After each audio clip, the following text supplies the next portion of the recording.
Hello everybody and welcome to the Astraordinary Coffee Chats. I'm Davide Censo And I'm Matteo Barbarossa. and we are here to show you how to make an extraordinary cup of coffee. In today's episode we're going to talk about roasting. Let's get right into it. Matteo has been roasting for many years, decades we can say. Yeah, that's happened. And he knows a lot about roasting. So let's start from the beginning. What is roasting and how does that affect the flavor profile of your coffee? Okay, so what is roasting? Roasting is applying heat power to the green beans. Great. And you should ask me why you want to do that, okay? Why? Isn't that green bean good already? Yeah, certainly not, okay? Green bean is super cool, but they're not still ready in order to brew your cup of coffee. Why? Because the green bean, it's almost an unbreakable surface. If you try to put your green beans into your grinder, they will break your grinder. So your grinder will not grind your green beans. In order to obtain a crumbly beans, you have to roast it.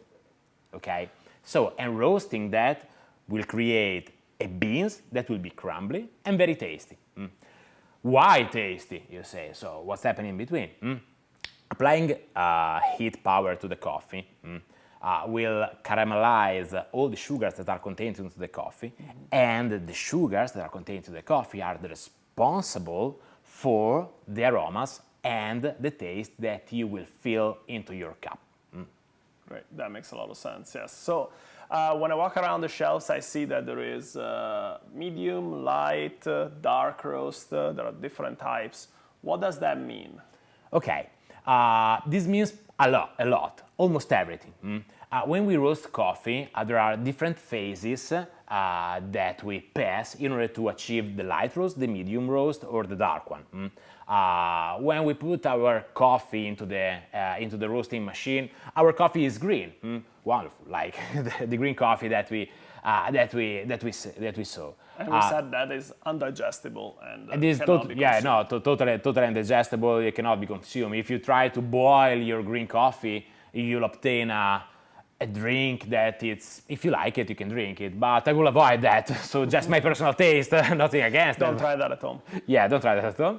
And you start applying heat to the coffee. Of course, the roasting machine have a lot of parameters to control, like the temperature of the air that is inside of the machine, the drum, the speed drum, the airflow, so the amount of air that passes into the coffee. Oxygen and air that comes through. Absolutely, yeah. Because we roast the coffee through heat transfer and heat convection.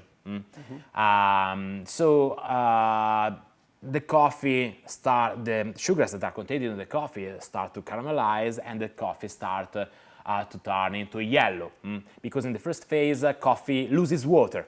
The water starts to evaporate and becomes yellow. Then something start to change literally into the coffee, and from yellow the coffee start to become like a cinnamon color. So a light brown. A very light brown. It's not even a brown that we can call it. It's more cinnamon. Okay, cinnamon is. Okay. It's a dark yellow. So after this kind of phase, you can hear the coffee popping like a popcorn. You say, we go to the cinema, we go to the movie night tonight with the popcorn, but it's not. It's the coffee inside. It's the coffee inside the machine. This is a very particular moment and extremely important, because this is the first crack. Is where all the aromas and all the taste are developed into the coffee beans, from the first crack to the second crack. And there are a lot of theories, a lot of things that you can do in this way as a roaster in order to create your own recipe, your own twist, your own mark, your own signature on your coffee, okay? This is where we see all the different brands come through in our shelves, and why they're all a little different from each other is because a lot can happen between those two phases. Yes, absolutely. So practically stopping your roasting profile some seconds after the first crack will lead to light roast. Then, if we continue to roast the coffee normally, so the coffee start to turn into a darker color and became more brownish. Then, at that moment, we will have the brown phase. Then, if we leave the coffee roast, and we hear the coffee pops again, we reached the second crack. And the second crack is the maximum point for developing aromas and tastes into your coffee. And at that point, you must stop to roast the coffee. Some roasters get along with that, go also after the second crack, but it's a very particular way of roasting coffee that I usually not suggest. But in coffee there is not always some right or wrong things. Everything depends from what you want to have into your final cup. Okay. So these are the main differences in the roasting profile between light roasting, the medium roasting, and the dark one. Makes sense. So let's imagine that you are in front of a shelf full of different types of coffee. Some are light, some are medium, some are dark. What do I look for, Matteo, in this shelf to pick a coffee that I will go home and enjoy? It's a very good question. I think that first of all, you have to ask yourself, what kind of coffee do I like? What I want to find into my coffee cup?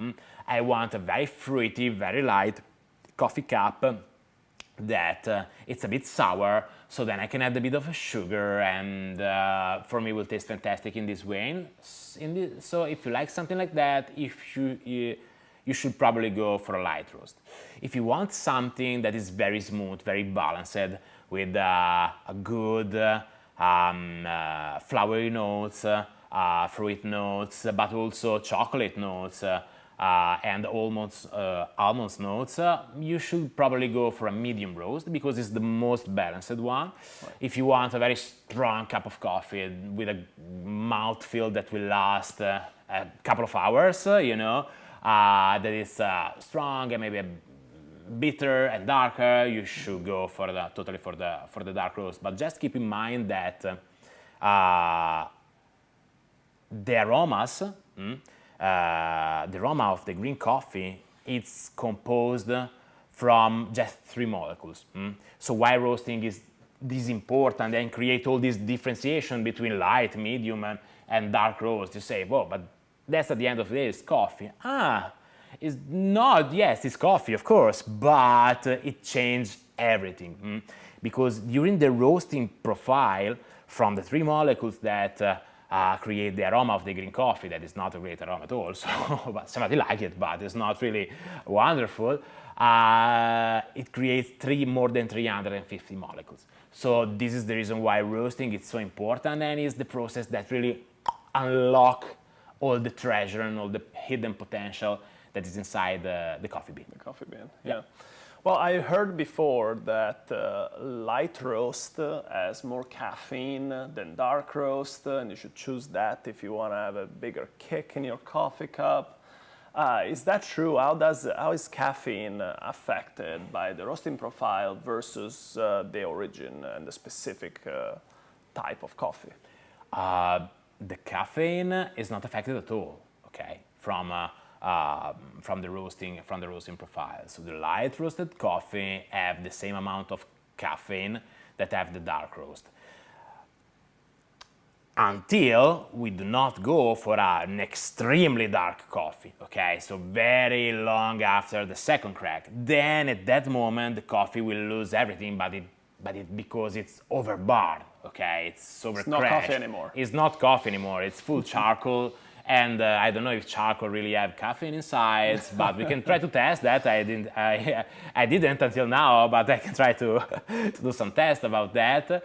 So this is it. The amount of caffeine remain totally the same. What's changed is really the degree of so how your body can react to the coffee, because as I told you before.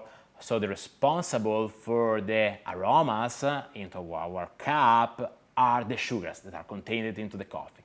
So the more we roast the sugars, at a certain point they will not be sugars anymore, but they will turn into charcoal. So I would love to, I don't know, I would avoid to the very, very dark roasted coffee, because when you drink that, maybe your body will not be happy because it will contain charcoal. And you can say to your friend, hey, hi guys, I really love you, but I need really to run. So Sure, we've all been there. yeah, so this is maybe not a great thing. I will stay maybe for a medium dark if you want a richer cup, but in that range, there is the magic.